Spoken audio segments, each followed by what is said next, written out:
Hello friends, welcome to Gomathi's kitchen. நம்ம இன்னைக்கு பார்க்க போகிற ரெசிபி பார்த்தீங்க அப்படின்னா, இந்த மழை குளிர்காலத்துக்கெலாம் ஏற்ற மாதிரியான திப்பிலி ரசம் எப்படி செய்யலாங்கிறது தான் பார்க்க போகிறோம். இந்த திப்பிலி ரசத்துக்கு பார்த்தீங்க அப்படின்னா, நான் வந்து ஒரு ரசப்பொடி யூஸ் பண்ணியிருக்கிறேன். அதனால் நம்ம இன்றைக்கி ரசப்பொடியும் எப்படி செய்யலாங்கிறது தான் பார்க்க போகிறோம். இந்த ரசப்பொடியை யூஸ் பண்ணி நீங்கள் வந்து எல்லா வகையான ரசமுமே செய்யலாம். ரொம்பவே நல்ல கமகமன்னு வாசனையாக இருக்கும். இப்போ நம்ம இந்த திப்பிலி ரசமும் அதே மாதிரி ரசப்பொடியும் எப்படி செய்யலாங்கிறத பார்க்கலாம். கோமதிஸ் கிச்சனை சப்ஸ்கிரைப் பண்ணாதவங்க சப்ஸ்கிரைப் பட்டனை ப்ரெஸ் பண்ணிக்கோங்க. உடனுக்குடனே அப்டேட் வேணும் அப்படின்னா பக்கத்தில் இருக்க பெல் பட்டனில் ஆல்ங்கிற ஆப்ஷனை மறக்காமல் ப்ரெஸ் பண்ணி வச்சுக்கோங்க. இப்போ முதல்ல வந்து நம்ம ரசப்பொடி ரெடி பண்ணிக்கலாம். அதுக்கு வந்து பார்த்திங்கன்னா 1/4 கப் அளவுக்கு துவரம்பருப்பு எடுத்துருக்கிறேன். துவரம்பருப்பை நல்ல ஒரு அடிகனமான பேனை வந்து சூடு பண்ணிவிட்டு அதுக்கப்புறமா சேர்த்துக்கோங்க. இப்போ வந்து தீயை மிதமாகவே வச்சு இந்த துவரம்பருப்பு லைட்டாக செவக்கிற அளவுக்கு வறுத்துக்க போகிறோம். இப்போ பார்த்தீங்கன்னா இந்த அளவுக்கு வறுபட்டால் சரியாக இருக்கும். ரொம்ப வந்து செவக்கணும்னு அவசியம் கிடையாது. இதை வந்து ஒரு தட்டுக்கோ இல்லை பாத்திரத்துக்கோ மாற்றி எடுத்து வச்சிடலாம். இப்போ இதே பேன்லேயே பார்த்தீங்க அப்படின்னா இன்னும் கொஞ்சம் சாமான்கள் வறுக்கணும். அதாவது 1 டேபிள் ஸ்பூன் அளவுக்கு மல்லி விதை சேர்த்துருக்கிறேன். இந்த மல்லி விதையும் மிதமான தீயில் லைட்டாக செவக்கணும், ரொம்ப செவக்கணும்னு அவசியம் கிடையாது. இப்போ பார்த்தீங்கன்னா இந்த அளவுக்கு வறுப்பட்டதை இதையும் மாற்றி எடுத்து வச்சுக்கலாம். இப்போ அடுத்து வந்து 1 டேபிள் ஸ்பூன் அளவுக்கு சீரகம் பார்த்திங்க அப்படின்னா செவக்க விடக்கூடாது. சீரகம் சூடு ஏறினா போதும். அதனால் தீயை ஆஃப் பண்ணி வச்சுட்டு இந்த பேன் சூட்டுக்கே கொஞ்சம் நேரம் வறுத்திங்க அப்படின்னா இந்த மாதிரி வறுபட்டு நிறம் வந்து இந்த அளவுக்கு இருந்தால் போதும். ரொம்ப செவந்துருச்சு அப்படின்னா ரசம் வந்து கடுத்த வாசனை வந்துடும். இப்போ அதையும் மாற்றிட்டு இப்போ அதே பேன்லேயே 1 டேபிள் ஸ்பூன் வந்து 1.5 டேபிள் ஸ்பூன் அளவுக்கு மிளகு சேர்த்துட்டு, மிளகு வந்து பார்த்திங்கன்னா சூடாக பேனில் வறுக்கிறப்ப உங்களுக்கு ஒரு மாதிரி வெடிச்சு வரும். இப்போ பார்த்திங்கன்னா தெரியும், நல்லா இந்த மாதிரி வெடிக்கும். இந்த அளவுக்கு வெடித்ததுக்கு அப்புறமா எடுத்து மாற்றிடுங்க. ரொம்ப வந்து செவக்கணும்னு அவசியம் கிடையாது. இப்போ எல்லாத்தையும் நம்ம வறுத்த சாமான்கள் எல்லாமே நல்லா ஆறணும். ஆறுனதுக்கப்புறமா இன்னும் கொஞ்சம் சில சாமான்கள் இதில் சேர்க்கணும்.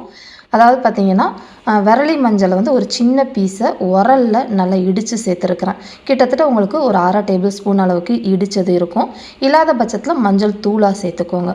கூடவே வெறுஞ்சட்டியில் வறுத்த இந்த சைஸில் உள்ள கட்டி பெருங்காயம் சேர்த்துருக்குறேன். பொரிஞ்ச கட்டி பெருங்காயம் தான் சேர்க்கணும்.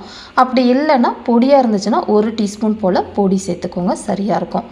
இப்போ இது எல்லாத்தையுமே ஒரு மிக்ஸி ஜாரில் மாற்றிட்டு நல்லா நைஸாக இந்த அளவுக்கு அரைச்சி எடுத்து வச்சுக்கோங்க. இப்போ பார்த்தீங்கன்னா இந்த அளவுக்கு இருந்தால் போதும். இந்த ரசப்பொடி வந்து கிட்டத்தட்ட ஒரு 10 தடவை 4 பேருக்கு ரசம் வச்சிங்கன்னா சரியாக இருக்கும். ரசப்பொடி ரொம்ப நாள் வந்து ஸ்டோர் பண்ணி வேணாம். 10 நாளைக்கு ஒரு தடவை செஞ்சு வச்சுட்டோம் அப்படின்னா வாசனையாக இருக்கும் ரசம் வந்து. இந்த இதை வந்து நல்லா ஏர் டைட்டான டப்பாவில் போட்டு ஃப்ரிட்ஜில் இல்லை வெளியில் வச்சுக்கலாம். இப்போ இந்த ரசப்பொடியை வச்சு நம்ம திப்பிலி ரசம் எப்படி செய்யலான்னு பார்க்கலாம். இப்போ திப்பிலி ரசம் செய்கிறதுக்குன்னு பார்த்தீங்கன்னா திப்பிலி கொஞ்சம் மிளகு சீரகம்லாம் நம்ம நெய்யில் வந்து வறுத்துக்க போகிறோம். அதுக்கு ஒரு சின்ன தாளிக்கிற பேனில் ஒரு 1/2 டீஸ்பூன் போல் நெய் சேர்த்துருக்குறேன். நெய் வேணாலும் நீங்கள் எண்ணெய் கூட சேர்த்துக்கலாம். இதில் திப்பிலி பார்த்திங்கன்னா இந்த அளவுக்கு இருக்கும். சில பேர் இதை வந்து அரிசித்திப்பிலின்னு கூட சொல்லுவாங்க. இங்கிலீஷில் வந்து லாங் பெப்பர்னு சொல்லுவாங்க. இதை வந்து மளிகை கடையில் இல்லை நாட்டு மருந்து கடைகளெல்லாம் அது கிடைக்கும். 2 போட்டால் போதும் 4 பேருக்கு ரசம் ஒரு வேளை வைக்கிறதுக்கு. இதிலேயே வந்து பார்த்திங்கன்னா ஒரு 1/4 டீஸ்பூன் அளவுக்கு சீரகம் சேர்த்துக்கணும். ஏற்கனவே ரசப்பொடியிலையும் சீரகம் இருக்குது. இது ஃப்ரெஷ்ஷாக நெய்யில் வறுக்கிறப்ப உங்களுக்கு நல்லா வாசனையாக இருக்கும். கூடவே ஒரு 1/4 டீஸ்பூன் அளவுக்கு மிளகு சேர்த்துக்கோங்க. இது எல்லாமே லைட்டாக வந்து பொரியிற சமயத்தில் 2லேருந்து 3 பூண்டு பல்லை வந்து இடிச்சிட்டு சேர்த்துக்கோங்க. இடித்து சேர்க்குறப்ப உங்களுக்கு சீக்கிரமாக வந்து நெய்யில் வறுபட்டு வந்துடும். அதுக்காக தான். கூடவே கொஞ்சமாக கருவேப்பிலை இலைகளையும் போட்டுட்டு இப்போ இந்த பூண்டு நெய்யில் வெந்தால் போதும், ரொம்பலாம் செவக்கெல்லாம் விட வேண்டாம். இப்போ பார்த்தீங்கன்னா தீயை மிதமாகவே வச்சு இந்த அளவுக்கு நல்லா பொரிஞ்சு செவந்துருச்சு. இப்போ இந்த அளவுக்கு இருக்கிறத நீங்கள் வந்து நல்லா உரலில் கொரன்னு இடிச்சுக்கணும். நைஸாலாம் இடிக்கக்கூடாது, கொஞ்சம் கொரன்னு இடித்து ரெடி பண்ணி வச்சுக்கலாம்.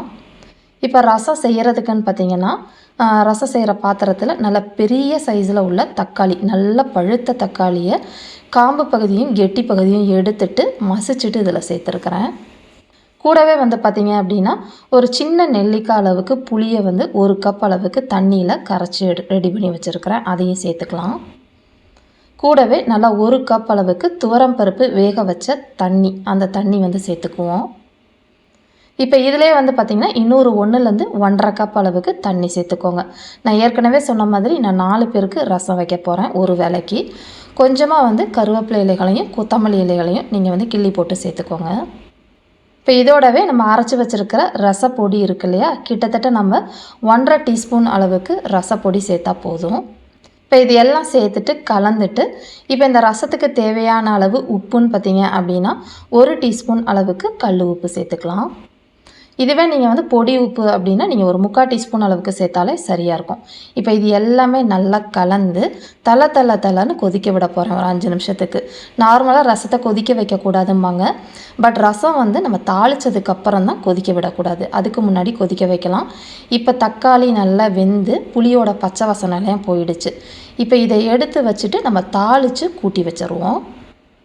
இப்போ தாளிக்கிறதுக்கு ஒரு பாத்திரத்தில்னு பார்த்தீங்கன்னா நல்லா 1 டீஸ்பூன் அளவுக்கு எண்ணெய் சேர்த்துருக்கிறேன்.